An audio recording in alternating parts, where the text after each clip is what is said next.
Hey everybody, what is going on? It is Crypto Bobby. Hope you are having a great day, great night, wherever you are watching in from. And today has been a pretty interesting day in the market per usual, but I want to talk about one thing in particular today, and I think it's probably a lesson that a lot of people are learning right now in general, and it's kind of buying on pumps and buying into hype at the very end of a potential bull run. And I want to talk a little bit about a few different cryptocurrencies that have had crazy run-ups and then fairly significant pullbacks. And I want to talk about, some of the kind of psychological nature behind that, and then how people just get attached to crypto. Like, they want to marry that crypto, they want to hug it, they never want to let it go, and they literally get emotionally, potentially physically attached to this cryptocurrency, whatever it might be. It's probably happened to everybody at some point in time if you've been in cryptocurrency for a while, but if you're new, you should learn about how this is all going down so you can hopefully avoid it later on in the process, because that is what these crypto markets, in my opinion, are all about. Is you're bound to make mistakes at some point in time. You are absolutely going to mess up. You're absolutely going to lose money. You're going to make a mistake. You're going to sell too early. You're going to sell too late. You're going to buy too late. You're going to buy too early. A million different things are going to happen to you. But if you learn from it every single time, you learn when something happens, you're going to be much better off in the process. And that's kind of the message here. Just want to let you guys know that I am going to be doing a YouTube Live Crypto Happy Hour tonight, January 10th at 9 p.m. Eastern Time. If you'd like to join for that, definitely feel free to come on by. Hope you can be there for Crypto Happy Hour. Now, before we get into some of the pullbacks, you're probably seeing this in the news. Some people have talked about it. Some folks haven't.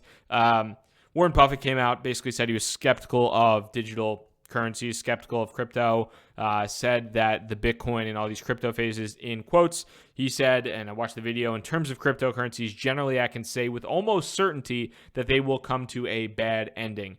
When it happens or how it happens, I don't know. But if I could buy a 5-year put on every one of the cryptocurrencies, I'd be glad to do it, and I would never short a dime's worth. So a lot of people are freaking out. A lot of people in crypto are like, screw you, old man, whatever, blah, blah, blah. And that's fine. The one thing I would say is, if you know anything about Warren Buffett, and it's funny because the same people that are saying, like, screw you, old man, I hate you, Warren Buffett, are also like the same people posting like silly, stupid Warren Buffett quotes about cryptocurrency. But if you know anything about Warren Buffett, if it doesn't have earnings, if it doesn't have a PE ratio, if it doesn't have if the company can't be tied to traditional financial metrics, he doesn't have interest in playing in it. He said the exact same thing about the dot-com crash back in like 1998, 1999, 2000. He was very, very anti tech stocks. He was very anti basically dot-coms and anything that was rising without substance. And in Warren's mind, crypto is rising without substance. Is he right? Maybe. Is he wrong? Maybe. But just because you don't agree with somebody's opinion doesn't necessarily mean you got to just freak out about it. Let him have his opinion. If he's wrong, then good. You're going to make money, hopefully, or you are going to be on the right side of technical innovation. And if he's wrong, or if he's right, then whatever. It is what it is.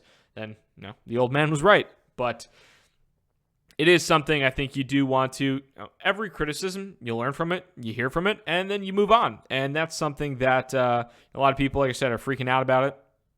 I'm not too worried. I would never expect Warren Buffett to come out and say, hey, man, I am a big fan of Bitcoin. Like, there's a lot of inherent value behind decentralization and, reducing censorship, and I'm a huge fan of Bitcoin. No, I think that Warren Buffett, I've always thought, and even before he said it today and previously, I always thought he would think Bitcoin and crypto was a fraud and a sham, because most of these companies or foundations or organizations or coins don't even have earnings or anything like that, or transaction fees or anything. They're just made out of nothing, and it's not in Warren Buffett's DNA to assign value to something like that. So moving on from Warren Buffett assigning value to something and talking about a cryptocurrency that shoots through the roof.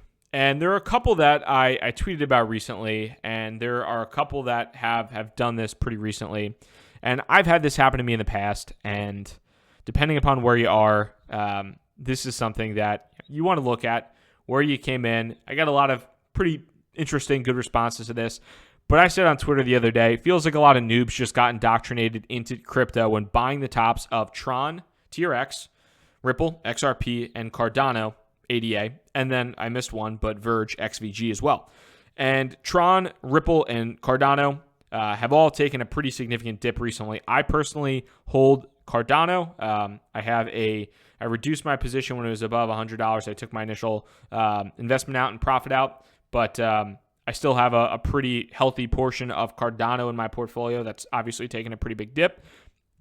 But Tron and XRP I do not hold. But just so nobody's out there saying, you're fudding these guys. I'm not fudding these guys. I'm talking about psychologically speaking when we're looking at this.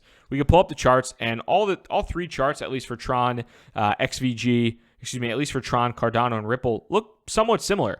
They had massive run-ups. You can see Tron absolutely smoking hot start to 2018 from January 1st to, from January 1st all the way up to January 4th. Tron was absolutely through the roof, and then it fell off a cliff on January 5th and has pretty much fallen off a steady cliff since then. It is down now about, let's say from the top of the candle, it's down about 40, close to 50% from where it is right now. And that is Tron. On the other side of the house, Ripple, if we pull up Ripple from a Bitcoin perspective, if we pull up Ripple from a Bitcoin pairing, Ripple has fallen off pretty significantly from a Bitcoin pairing. It's fallen off about 37% from the top on its Bitcoin pairing. If you also look at that US dollar wise, it's about 40% US dollar wise. And then if you pull up Cardano is also almost looks exactly like Ripple. Cardano has fallen off pretty significantly as well. From the top of Cardano, you're looking at a 35, 36, 37% dip. So all three have dipped quite a bit, and there were obviously people that were buying up here. This is where everybody gets excited to buy something. The top, the top. When everybody's talking about Cardano, everybody here back, we'll look at the chart because Ripple is probably the biggest one. Ripple was at the time the second largest cryptocurrency. Now it is below Ethereum by almost $50 billion at this point in time. It is now below Ethereum considering Ripple's pullback and Ethereum's move upwards. But everybody was talking about Ripple overtaking Bitcoin and, Ripple being the next thing. And you can even see here, there's this tweet. It's kind of funny. CNBC on January 2nd was tweeting how to buy Ripple, one of the hottest Bitcoin competitors. People are talking about how to buy Ripple. How do you buy Ripple? Where do I buy Ripple? What is this Ripple thing? XRP the standard. And then a week later, Ripple's XRP loses half of its value in less than a week. So there is some, I think there really is something to be said about being in crypto and getting a feel for some of these runs, because these runs are incredible. They're massive. They move up so hard. And to be honest, I thought this run back here with Ripple would be a massive pullback. It wasn't. I thought this run right here with Ripple would be a massive pullback. It wasn't. And then this third time really, or kind of this fourth time, but this time up here finally looked like maybe the top of that run for now, similar to Cardano, similar to Tron. So it's hard to look at something going up and say, okay, it's not going to go up much longer. It's pretty difficult to, in the long run, do that.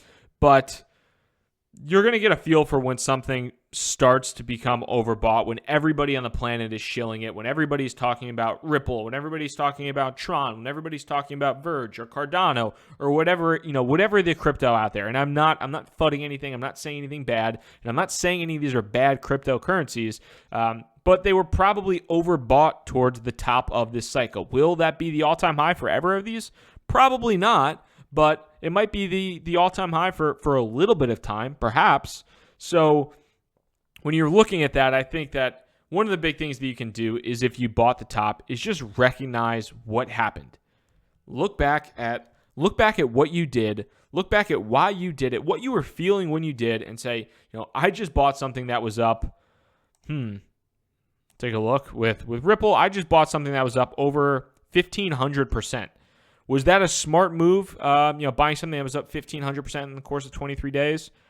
maybe it would have been great, but maybe it wasn't the smartest move. Maybe the next time I have the urge to buy something that's up 1,500% in 20 days, I might think twice. And the same could be said about any other crypto. And that's kind of, I've been burned in the past on those. And that's, a lot of people will say I'm a chicken or say, why don't you have this or why don't you have that? And it's because I just get scared of buying at the top after a crazy big run and then being a part of this 40% dip. Because now that it's dipped 40%, you have to, for you to get your money back, the crypto has to go up 60%.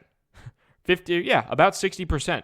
Now that it's dipped, you need a 60% gain of Ripple to even get your money back at this point in time. The same could be said about Cardano if you bought the top, Verge, Tron, any of these crypto. These were just the biggest examples, the most excitable examples that have happened recently.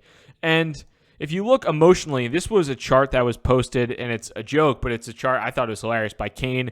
It's Twitter at KaneOFC, and he posted this. And I thought it was pretty funny. It was the Ripple chart, and we're now down here.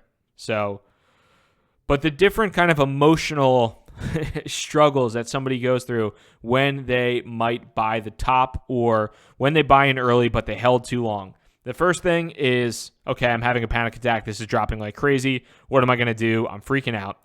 And then the second thing is, whatever. I'm still up in US dollars. I'm still up. I'm still making money. It's okay. And then you get all the way down here after you've just gotten crushed. Either you've lost a bunch of money or you've just lost all your profits. And then you start rationalizing that loss with yourself. Either, I believe in the fundamentals. This is a great cryptocurrency. This is a great team. Whatever. I believe in the fundamentals. And this was posted as a joke, and it kind of, in some cases, has become a self-fulfilling prophecy. I thought it was pretty funny. And I think that it does accurately reflect a lot of the different emotions that somebody goes through as they hold on to a cryptocurrency. And it's one thing to say, and I say it too, sometimes, at least with Bitcoin, at least in my opinion, buying and holding is often a pretty decent move long run if you don't really know what you're doing. Or with some of these other cryptocurrencies like Ethereum or some of the other ones. But when you talk about the whole buy and hold thing, it sounds great in theory. And will we potentially see Ripple get back up here, or Cardano, or any of these other ones that have pumped through the roof, pull back? Will we potentially see them get back up and blast through those all-time highs? Yeah, for sure. I think that's a good possibility. But at the same point in time, it gets really hard to hold and to hashtag hodl and to do all that stuff when you are holding on for dear life because you believe in the fundamentals, you get attached to something, you don't want it to leave, you want to marry this cryptocurrency, you're the biggest fan of whatever it is, and then you see all your friends that have Vibe or VeChain or EOS or Walton when they're pumping 40, 460, whatever Vibe. That's, don't kill my vibe, no? But when those are pumping and you see everybody on Twitter, talking about how they're making all this money and they're doing all this, and you're sitting there with XRP or with Cardano or with whatever, and it's just going down and down and down and down and down, that hurts. And that always retracts from the feeling of holding.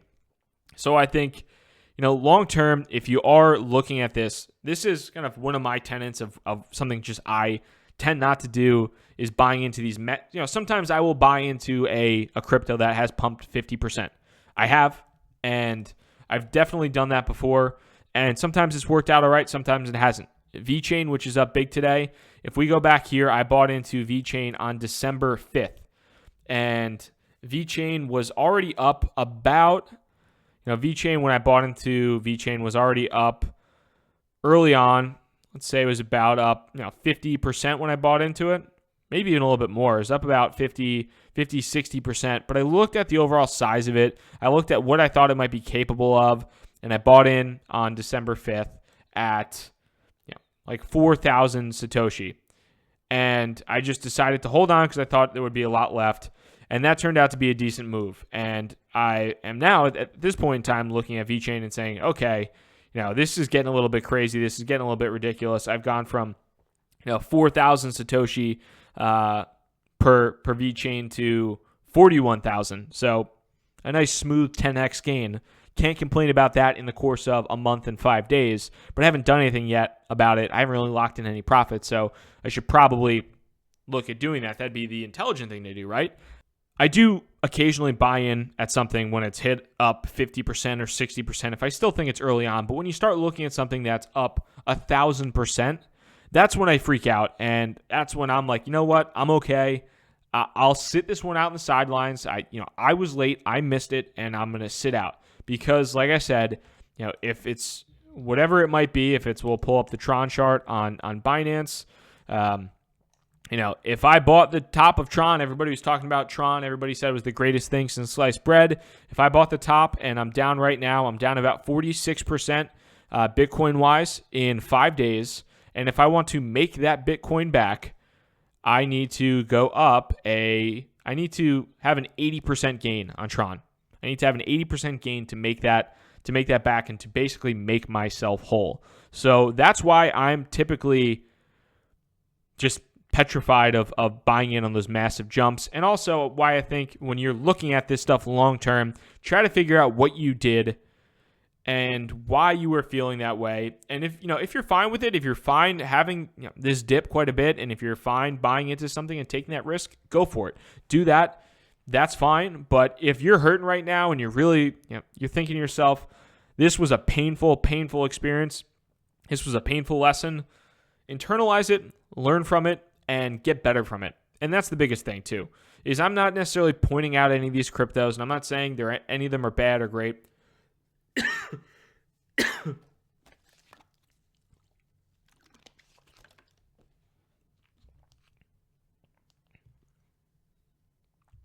I'm not saying any of them are bad or great or indifferent. I'm just saying that when you go through one of these experiences where you get your face ripped off by a bad trade, internalize it, learn from it, and try to make sure it doesn't happen again. So the next time you see something smoking hot and everybody's on Twitter shilling it and talking about it and saying it's the best thing ever, maybe look at the fundamentals a little bit more, or see just, hey, I'm going to wait for a pullback. Because if you waited for the pullback, you've been rewarded too. If you love Tron, but you said, hey, look, I see this going up. It's smoking hot. I'm going to wait for a little bit of a pullback before I get in. You've, at this point in time, at least you reduced your dollar cost average quite a bit there. So I think that is something long-term that is a lot of people can learn from. And like I said, if you're new to the space, try to understand what has happened, because everybody has been there. And if anybody tells you that they haven't, they're probably full of it. I've been there with Dogecoin in 2013, with a lot of other cryptocurrencies out there. I've bought in a lot of tops, but every single time I bought in a top, I'm like, oh, okay, don't do this again. And I've learned from it, and it's happened less and less and less and less. So I would try to say the same thing for you. Try to learn from it as much as possible. Again, I will be doing a YouTube Live Crypto Happy Hour this evening, January 10th at 9 p.m. Eastern Time. If you'd like to join for that, definitely hit the subscribe button, the notify bell. Thank you guys so much for your time. Crypto Bobby signing out. Have a good one. Peace.